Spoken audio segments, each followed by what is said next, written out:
Hello, anatomy students. This is the notes package on the endocrine system, and I'll be moving through about the first 6 or 7 pages of the notes package, and I may be going a little faster than usual because I don't have any lovely faces to look at, but feel free to slow it down as required or speed it up.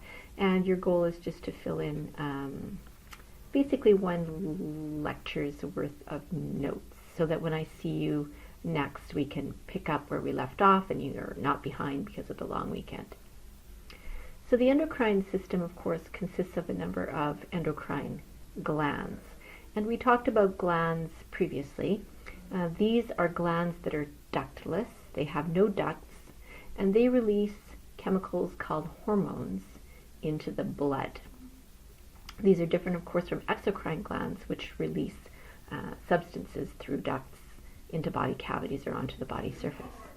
The endocrine system works very closely with the nervous system to regulate homeostasis.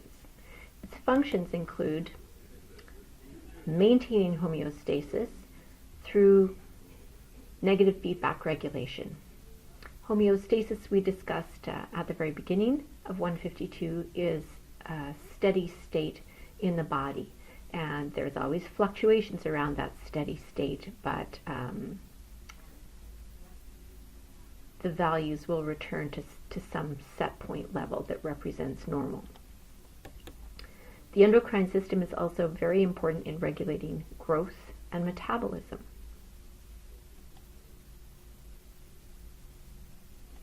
And the endocrine system, as I mentioned, works very closely with the nervous system. The nervous system regulates the endocrine system both directly and indirectly through the release of its own system of hormones.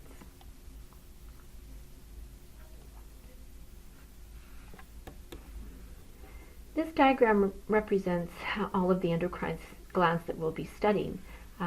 I will be going through the endocrine glands, and you can label the diagram as we go through, but I'm going to give you a chance to think about what each of these endocrine glands is before you actually write it down. Number 1 is an endocrine gland that you studied when we looked at the brain. It's an endocrine gland that is responsible for regulating sleep-wake cycles. This endocrine gland is the pineal gland. Labels 2 and 3 represent an endocrine gland that sits on the floor of the cranial cavity in the sella turcica. And this endocrine gland, of course, is called the pituitary gland. The pituitary gland is the so-called master endocrine gland. It releases many hormones that regulate the activity of other endocrine glands. There are 2 components to the pituitary. Number 2 represents the posterior pituitary, also known as the neurohypophysis. This part of the pituitary is actually made of neural tissue. Number 3 is the anterior pituitary, or adenohypophysis. This part of the pituitary is glandular, so it's made of epithelial tissue. Number 4 is a gland located over the larynx in the neck, and this gland is the thyroid gland. Number 6 is a gland we've also discussed previously. It's a gland that lies in the mediastinum. It's very large in adults, or very large in infants, and atrophies in adults. This gland is the thymus gland. Whoops. Sorry. So we have the parathyroid gland. Parathyroid glands are a small cluster of glands on the back of the thyroid. So if you were to pull the thyroid gland off and look underneath on the posterior surface embedded in the thyroid gland, you would see a number of small glands called the parathyroid glands. So back to number 6, hopefully you got that one. That was the thymus gland. So number 7 is a gland that sits on top of the kidneys. And this gland also has 2 components to it. And this is the adrenal gland. And number 7, the outer part of the adrenal gland, is known as the adrenal cortex. Deep to the adrenal gland is the adrenal medulla. The adrenal cortex and adrenal medulla secrete different hormones. Number 9. This is both an endocrine and exocrine gland. It functions as an exocrine gland to release an assortment of digestive enzymes. As an endocrine gland, it releases the hormone insulin and the hormone glucagon. This is, of course, the pancreas. So our character here appears to have both male and female gonads. 10, of course, is indicating the female gonads, and that is the ovaries. And 11 is indicating the testes. So a number of these endocrine glands, as you can see, belong in more than one system. So the ovaries and testes are part of the reproductive system, but they are also endocrine glands, so they are considered to be part of the endocrine system. Similarly with the pancreas is part of the digestive system, but it releases hormones, so it is also an endocrine gland. So the endocrine and nervous system work very closely together to regulate homeostasis. They differ, however, in fairly fundamental ways. The endocrine system, of course, has as its chemical messenger hormones, whereas the nervous system uses neurotransmitters as chemical messengers. The site of action for the nervous system is the synapse. It's very localized, whereas the site of action for the endocrine system is the circulatory system. Endocrine hormones, of course, are released into the blood, so they are very widespread in their distribution and they circulate to all the tissues of the body. The nature of the response refers to the speed with which these systems can bring about effects. And in the case of the nervous system, the effects are very rapid and short-term. Neurotransmitters are released into synapses. They have effects on effectors, but they are short-lived effects. The endocrine system, on the other hand, is a system that has very slow and long-term effects. Hormones are released into the blood, where they circulate for hours or days or minutes, depending on the hormone.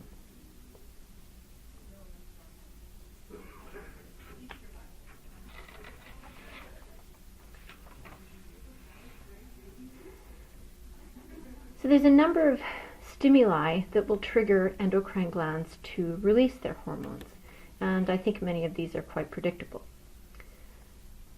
This visual just compares the nervous system to the endocrine system, and just reminding you of the site at which neurotransmitters elicit their effects, the synapse, and in the case of hormones, they're widely distributed in circulation and have effects all over the body. So stimulation of endocrine glands, predictably, can occur in response to the nervous system. The ANS has as its target cardiac muscle, smooth muscle, and glands, and among those glands, of course, are endocrine glands. So the ANS can stimulate endocrine glands to release hormones. There are also some endocrine glands that release their hormones in response to what are called humoral stimuli. And these are basically chemicals in the blood. For example, the presence of glucose in the blood will stimulate the pancreas to release the hormone insulin. The third mechanism of stimulation is hormones. In particular, pituitary hormones. The pituitary releases a number of hormones that target endocrine glands and stimulate those endocrine glands to release their hormones. And that's why the pituitary is known as the master endocrine gland. When these hormones are released, they are released into the blood. And in the case of hormones which are water-soluble, they will circulate freely. In the case of hormones which are water insoluble, lipid or steroid hormones, they will be transported on carrier proteins. These hormones will circulate in the blood, and when they reach their target cells, they will bind to receptors and bring about some kind of response. Not all cells have receptors for all hormones, so the target cells will be those cells that have receptors for a particular hormone.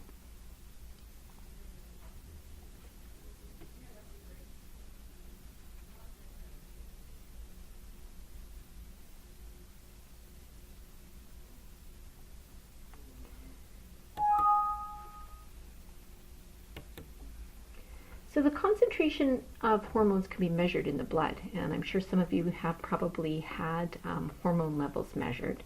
And the concentration that you measure of any particular hormone at any particular moment in time will reflect how much of the hormone is being released, but also how quickly the hormone is being removed or inactivated.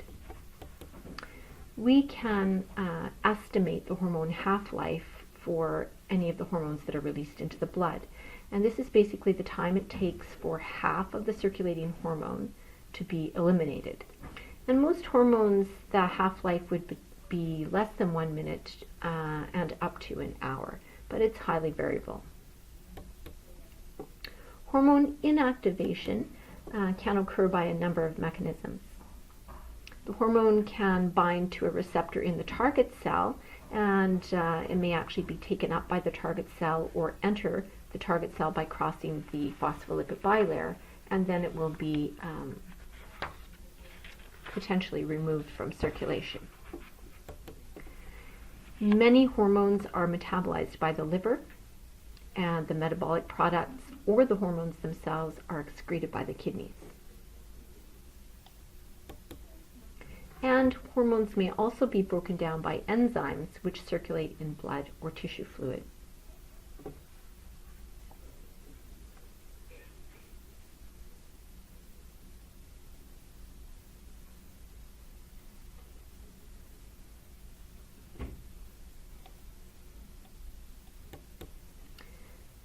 So hormone structure can be subdivided into 3 general categories: lipid hormones, peptide hormones, and amino acids.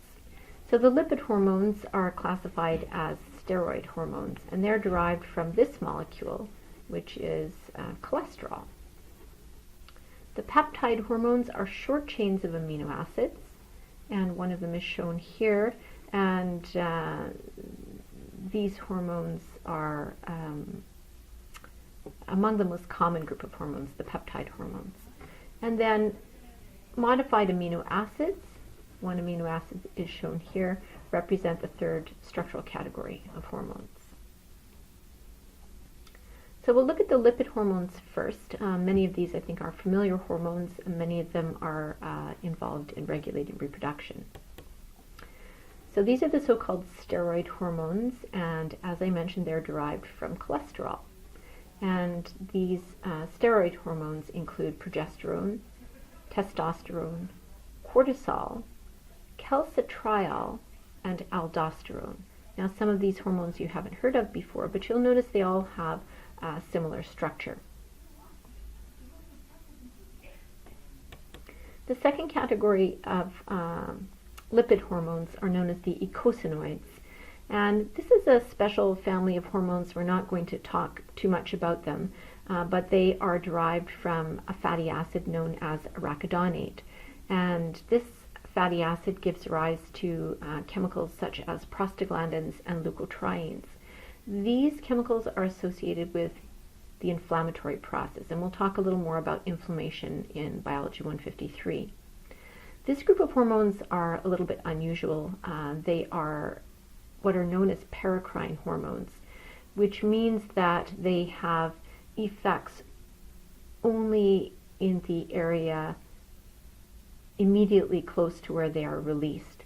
So these are typically chemicals that are released by cells, and these cellular chemicals affect nearby cells.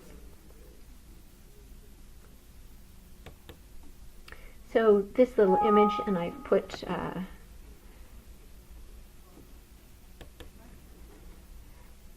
part of this image in your notes there just illustrates the difference between paracrine and endocrine.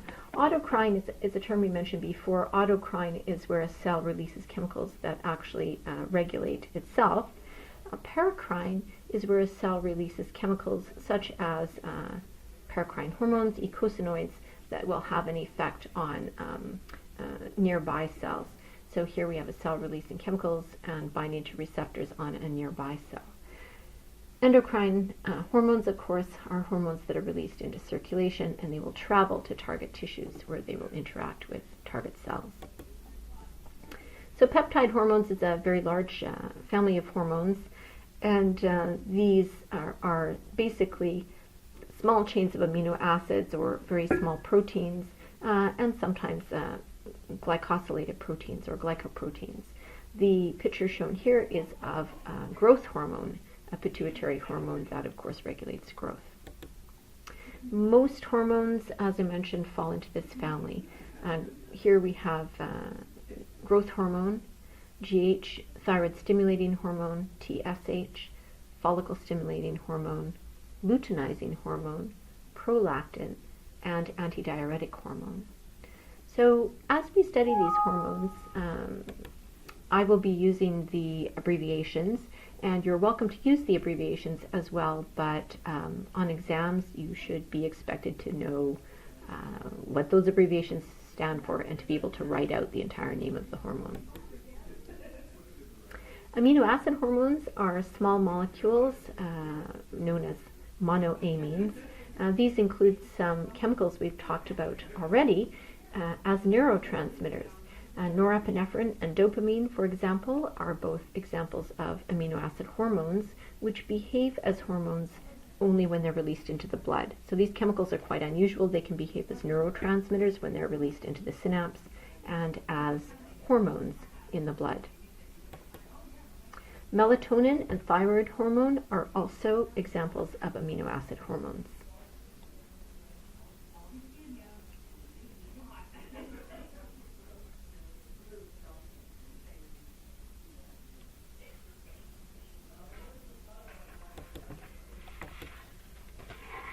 So hormones are released into the blood.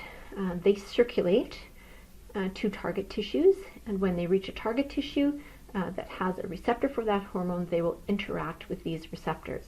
And hormone receptors fall into two basic categories. There are the membrane-bound receptors, which sit on the surface of the cells. So these are located in the cell membrane.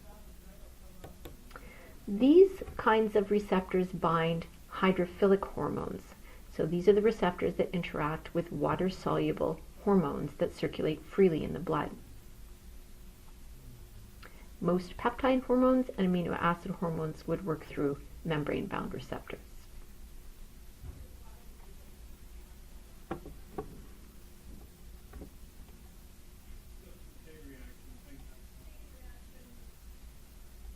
The second category, you have a little picture here, I guess, to label. It's at the just underneath this section in the middle of the page. So here you can see a phospholipid bilayer, of course. We're going to label the ECF and the ICF there just for context.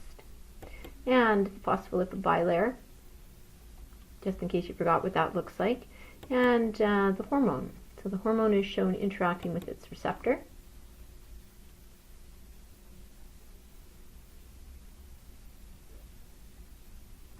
And it interacts at a very specific binding site.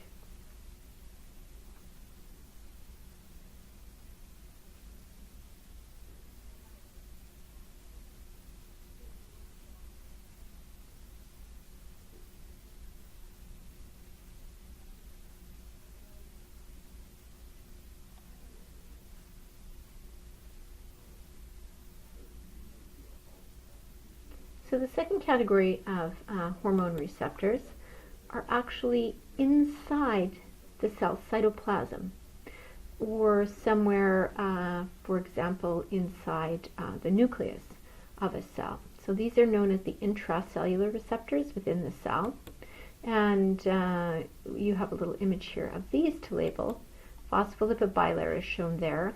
The hormone circulates in the blood, and these are typically lipid-soluble hormones. The hormones get inside the cell, crossing the phospholipid bilayer to bind to hormone receptors that are in the cytoplasm or associated with some organelle inside the cell.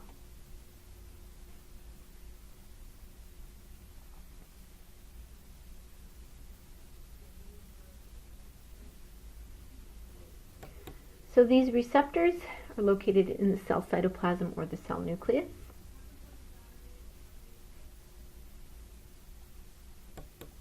And these hormones are typically hydrophobic.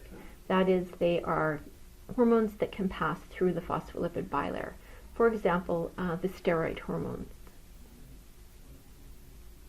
Thyroid hormone is a bit of a tricky hormone. We'll be talking a little bit more about thyroid hormone. It's not a steroid hormone, but it does bind to an intracellular receptor.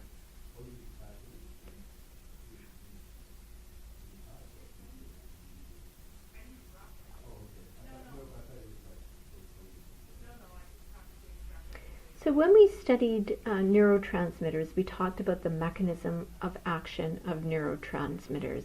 That is how the binding of a neurotransmitter to a receptor brings about some kind of effect. So we can also talk about the mechanisms of action of hormones, and they're very similar in their effects. We'll look first at the peptide or monoamine hormones. So these are the hydrophilic or water-soluble hormones that are transported freely in the blood.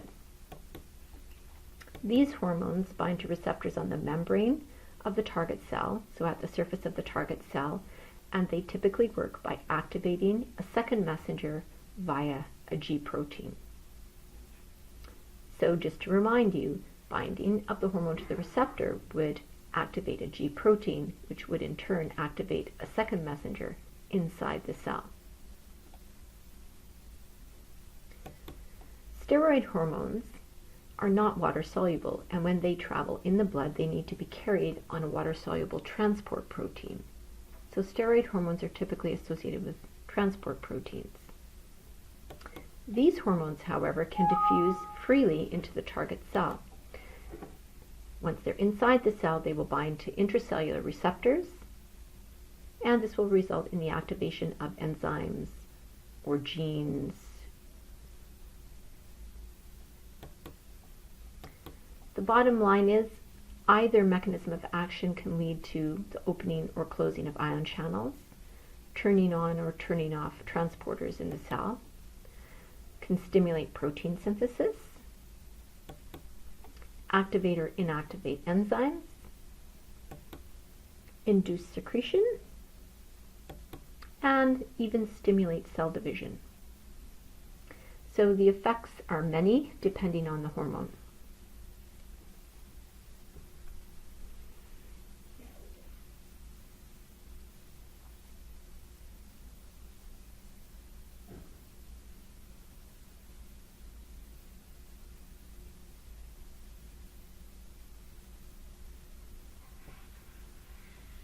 And I think you'll discover as we go through and talk about hormones that a lot of the mechanisms we're talking about, in fact, are quite similar to the mechanisms that were discussed when we talked about neurotransmitters. So we're going to look at these mechanisms of action just in a visual way in a little bit more detail. So the water-soluble hormones, here's your little visual here, of course, circulate in the blood. This particular image shows two hormones circulating in the blood, this triangular shaped one and this little one that looks like three little balls together, and they will interact with different receptors. This would be a target cell for these hormones, and this of course is going to represent a G protein. So these hormones diffuse out of the blood and bind to receptors that are located in the cell membrane. So these hormones are in the blood and they bind to cell membrane receptors. The receptors are shown in green. These receptors will interact with a G protein. And if you recall, interaction with the G protein activates a second messenger. Now we've talked about one second messenger system with respect to neurotransmitters. That is a second messenger system involving cyclic AMP. I'm going to mention a different second messenger system, which is also fairly common in cells. But we'll look at the first one here. The second messengers are shown inside the cell. And cyclic AMP is a common second messenger. The other one is one known as inositol triphosphate, or IP3. So this is mentioned mainly so you understand that there are different kinds of second messengers that can be activated by G proteins. The bottom line is, typically with activation of cyclic AMP, you alter chemical reactions or open ion channels through some mechanism or other. IP3 is important in activating the release of calcium. And calcium release into the cell cytoplasm binds to a protein called calmodulin, and this in turn activates enzymes that have an assortment of effects.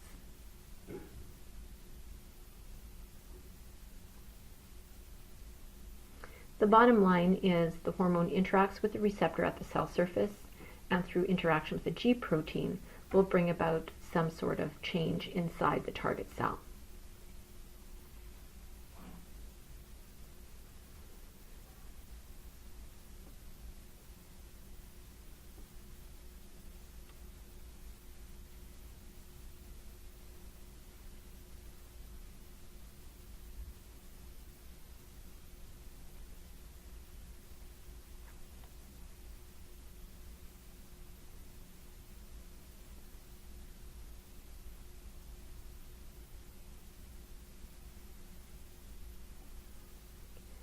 So lipid-soluble hormones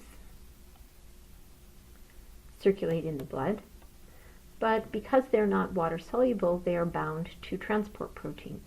So they're going to be associated with some kind of transport protein. Sorry about the... Okay. See if that gets rid of that little message there. So here we have the hormone shown in blue and the transport protein shown in black. And then the hormone can diffuse out of the blood across the capillary walls and then across the phospholipid bilayer of all cells. So lipid-soluble hormones can typically cross freely into cells all over the body, but these hormones will only exert effects on the cells that have intracellular receptors for that hormone. In this case, the intracellular receptor shown is inside the nucleus, and this is a common scenario. And the hormone, through interaction with its receptor in the nucleus, can alter gene transcription. And of course, this means altering the kinds of proteins that are produced. And these proteins could be ion channels, they could be other enzymes that activate chemical reactions, they could be receptors, they could be structural proteins, they could be regulatory proteins, and so on. So pretty much any of the molecular tools that proteins represent could be synthesized as a result of this kind of interaction.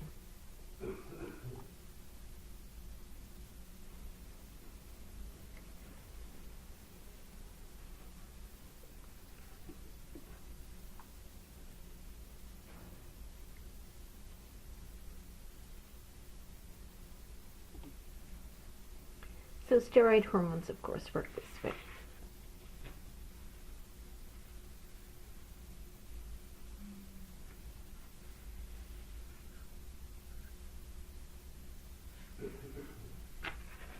So I think I'm going to leave it there. I think that's a good introduction to the endocrine system. That takes you up to the first 6 pages in the notes, and hopefully that didn't take up too much of your long weekend to do.